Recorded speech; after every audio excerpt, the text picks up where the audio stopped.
Bonjour à tous, ravi de vous retrouver sur la chaîne d'Istredus pour une nouvelle analyse sur les marchés crypto. Tout d'abord, merci, un grand merci à tous ceux qui sont venus me rejoindre sur le live Twitch samedi dernier. C'était super cool, on s'est régalé et en plus de ça, moi c'était mon premier, donc voilà, affaire à suivre, hein. On en a un autre qui est prévu samedi prochain. Je vous tiendrai au courant dans les vidéos de la semaine pour vous dire à quelle heure exactement c'est prévu. Voilà. Alors, petit disclaimer habituel, je ne suis pas un conseiller en investissement et vous devez faire vos propres recherches avant d'investir sur les marchés financiers. Ok. Donc, petite analyse du Bitcoin rapide en weekly pour commencer, histoire de voir où est-ce qu'on en est. Eh bien, écoutez, on est en train de faire un petit retracement. Ici, on voit bien là, cette petite jambe de 3 semaines. Donc, on est en train de passer la Tenkan. On est en train de battre cette résistance weekly à 43 221, d'accord. Donc, bon, on n'est que lundi, hein. Alors on verra à la fin de la semaine où est-ce qu'on est. Mais là, pour le moment, ça sent plutôt bon. Donc, voilà, ce serait bien qu'on arrive à clôturer la semaine au-dessus de cette résistance au minimum. Ça voudrait dire que, bon, on est repassé au-dessus du nuage, ça nous donne les premiers signes éventuels d'une nouvelle jambe haussière, je pourrais dire, avec voilà des bons signes, des bons signes. Ici, la Chikou, on est toujours sous le prix, d'accord. Donc pour le moment, il n'y a pas de quoi s'affoler. On n'est pas encore crié à la lune. D'ailleurs, si on se trace un Fibonacci en semaine sur la dernière jambe baissière, on voit bien qu'on n'est même pas encore au niveau du premier arrêt à 0,382, d'accord, qui tombe pile poil d'ailleurs sur cette résistance ici weekly à 46 856. Donc voilà, affaire à suivre, on verra à la fin de la semaine où est-ce qu'on se situe. Ce serait bien qu'on arrive à faire quelque chose dans ce style et que éventuellement, eh bien, pourquoi pas venir ici travailler cette résistance-là. D'accord.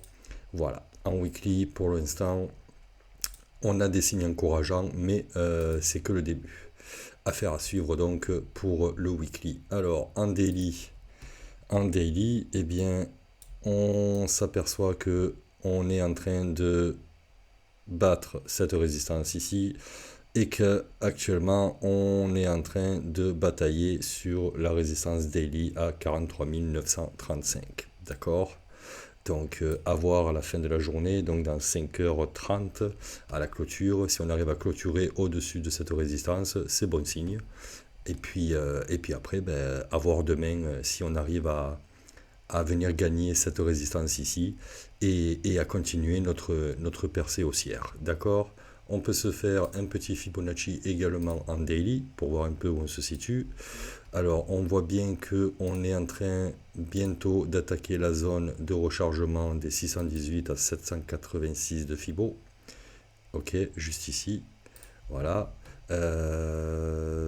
Pour le moment, on n'y est pas encore, mais voilà, on est en train de s'y rapprocher. Donc, pourquoi est-ce qu'il ne faut pas crier à la lune? Eh bien, parce que tant qu'on n'aura pas battu cette zone ici, avec notamment la résistance weekly ici à 46 856 et la résistance daily à 46 303, eh bien, on n'est pas à l'abri d'avoir un rejet ici et de repartir à la baisse. Ok? Parce qu'il faut bien vous dire que là, il y a des vendeurs qui attendent de pied ferme le Bitcoin pour pouvoir le shorter fortement. D'accord.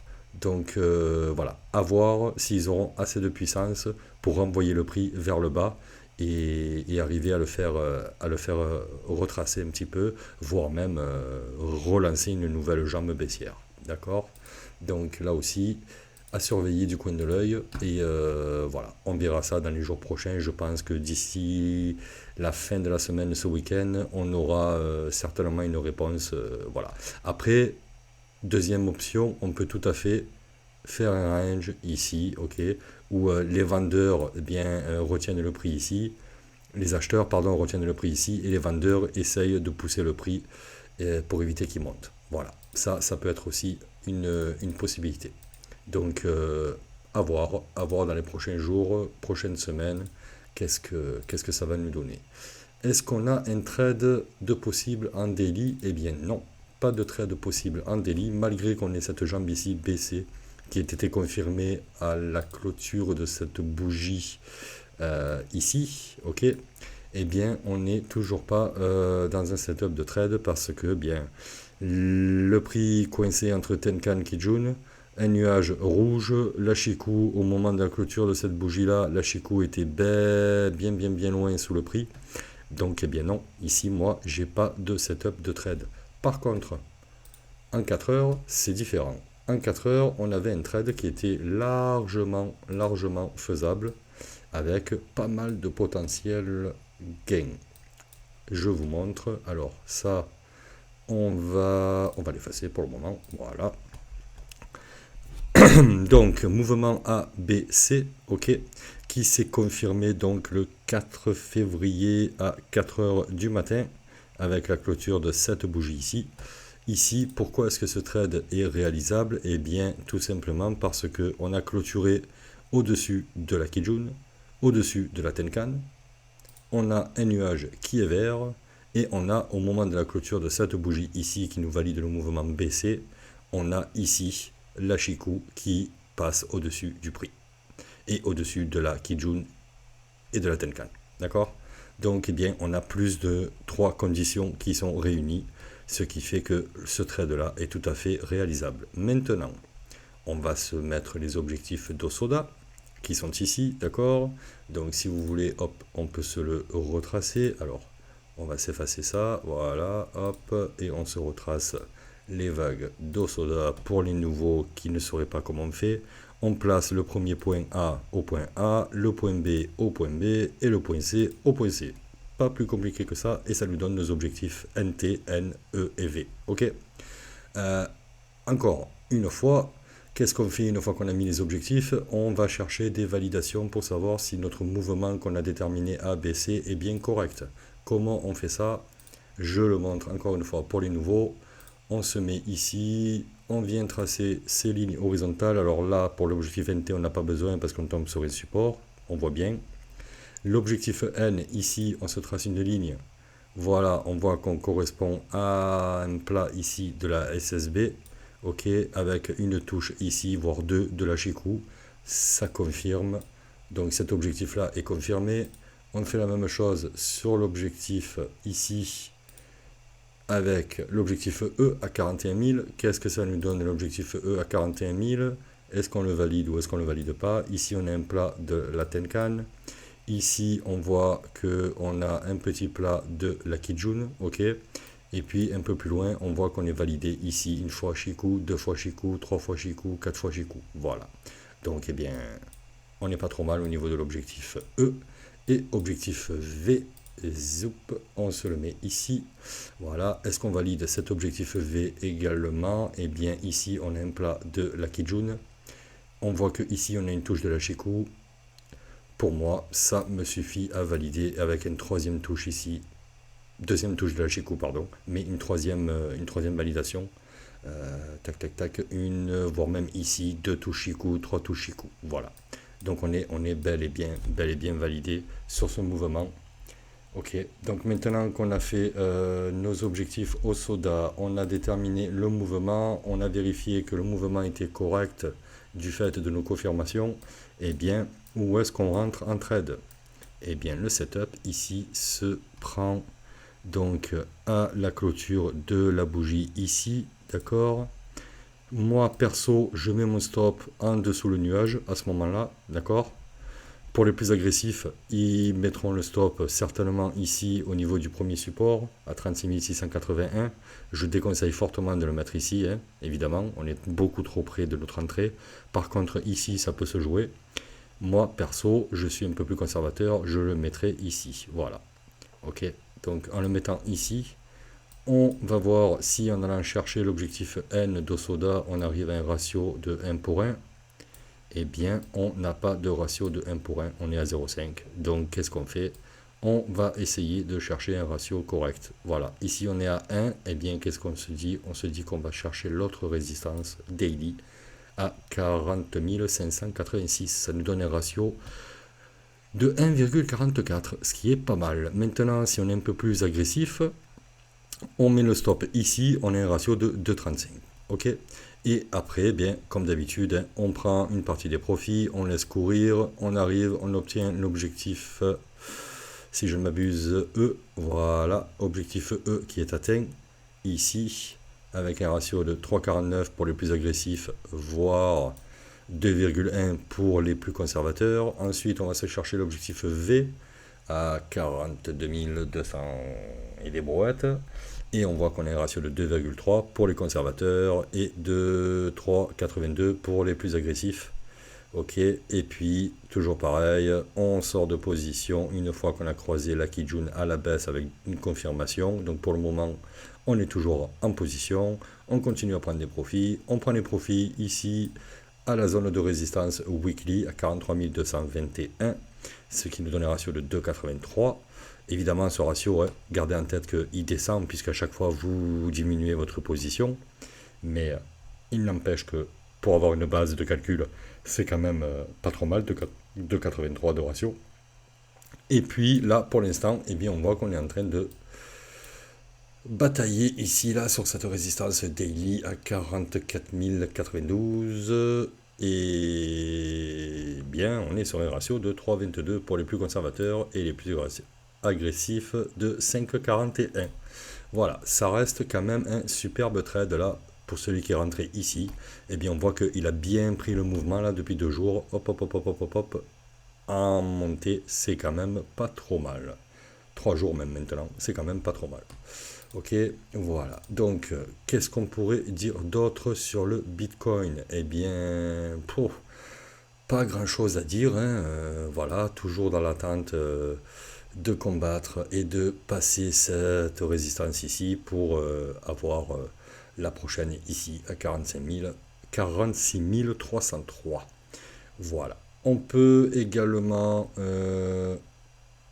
aller faire un tour sur l'order flow pour voir un peu à quoi on peut s'attendre. Donc order flow ici, eh bien c'est plutôt pas trop mal de ce que moi j'en vois.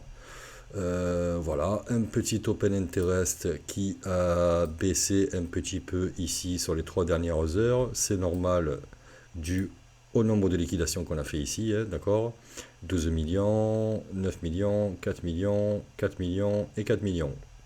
Tout additionné, on est quand même à 21 plus 12, on est quand même à 33 millions. C'est pas trop mal au niveau liquidation. Cela dit, l'open interest, lui, est passé de 185 000 bitcoins à 182 000 bitcoins. C'est pas non plus une chute phénoménale. Hein. Donc on a encore beaucoup de gens engagés sur le marché des dérivés. Et ça, qu'est-ce que ça nous raconte? Eh bien moi, quand je vois qu'on a ici spread négatif, que ici j'ai un funding négatif et que ici j'ai toujours mon short long ratio avec les shorts qui sont majoritaires à hauteur de 53% contre 47, presque 47%, eh bien ça me laisse entendre qu'on a de la force pour continuer à monter pour moi. Maintenant, toujours pareil, vous savez ce que j'en dis, l'order flow, c'est une science qui n'est pas exacte et il faut toujours prendre ça avec des pincettes, d'accord? Cela dit, c'est assez pertinent quand même, hein, quand on a un alignement des étoiles, comme je les appelle, aussi clair, quoi, voilà, spread négatif, funding négatif, ratio short-long qui est majoritaire en short, un open interest qui reste quand même super élevé, avec un prix, lui, qui continue à monter, ma foi, j'ai fort à parier que le prix va continuer à monter au moins, pour moi, pour aller chercher cette résistance ici, ok, dans les prochaines heures, voire les prochains jours. On peut également faire, alors ça, on va aller voir en daily. Ce qu'on peut faire en daily, c'est se jeter un petit coup d'œil pour voir où est-ce qu'on a des trous dans la value. Donc hop là, on se met le volume profile et on s'aperçoit qu'on a un énorme trou ici dans la value entre ces deux résistances daily et weekly. Ok, juste ici. Alors, je vais essayer de vous le matérialiser avec un petit rectangle. Voilà, donc ce petit trou dans la value ici. Ok, et donc si on tire ce rectangle, ça nous donne ici. Voilà, donc on n'est pas, ce serait pas stupide de penser que on peut tout à fait venir ici pour venir faire du business. Ok, et si on cumule cette information-là disant que bon, ben, le marché a besoin de refaire des transactions à ce niveau-là, plus ce qu'on a vu juste avant sur l'order flow, ok, avec spread négatif, funding négatif, ratio short-long qui est majoritaire en short, et un open interest qui est encore à 183 000 bitcoins, ce qui est super élevé, eh bien, ma foi, ça me laisse penser qu'on a largement la place pour casser ici et voir travailler un peu plus haut. Voilà. Je pense que on en a fini aujourd'hui avec l'analyse du Bitcoin. Alors, demain, je vais me lancer un peu plus sur les setups niveau altcoin parce que ça y est, ça commence à se dégager. Il y a des tendances qui commencent à se dessiner, donc ça c'est pas trop mal. Et puis donc évidemment on fera un tour d'analyse sur le Bitcoin, hein, comme d'habitude, mais on essaiera de voir un peu s'il n'y a pas des setups et des altcoins qui montrent des signes encourageants pour entrer en trade et voir si on peut pas aller chercher un peu du bénéf sur le marché au niveau des altcoins. Voilà, n'hésitez surtout pas à me laisser en commentaire ce que vous voulez que j'analyse parce que, hein, après tout, la chaîne est faite pour vous avant tout. Donc voilà, n'hésitez pas à me faire savoir et je me ferai un plaisir de les analyser. Et en même temps, si j'en trouve quelques-uns qui sont intéressants, où il y a du potentiel, je me ferai une joie également de vous les montrer, de vous en parler. Voilà, n'oubliez pas, samedi prochain, live sur Twitch. Je n'ai pas encore l'heure précise, je vous ferai savoir l'heure dans les prochaines vidéos cette semaine. Et puis voilà. Moi, je vous souhaite une bonne journée ou une bonne soirée. Et puis, je vous dis à demain pour une nouvelle analyse sur les marchés. Merci. Ciao, ciao.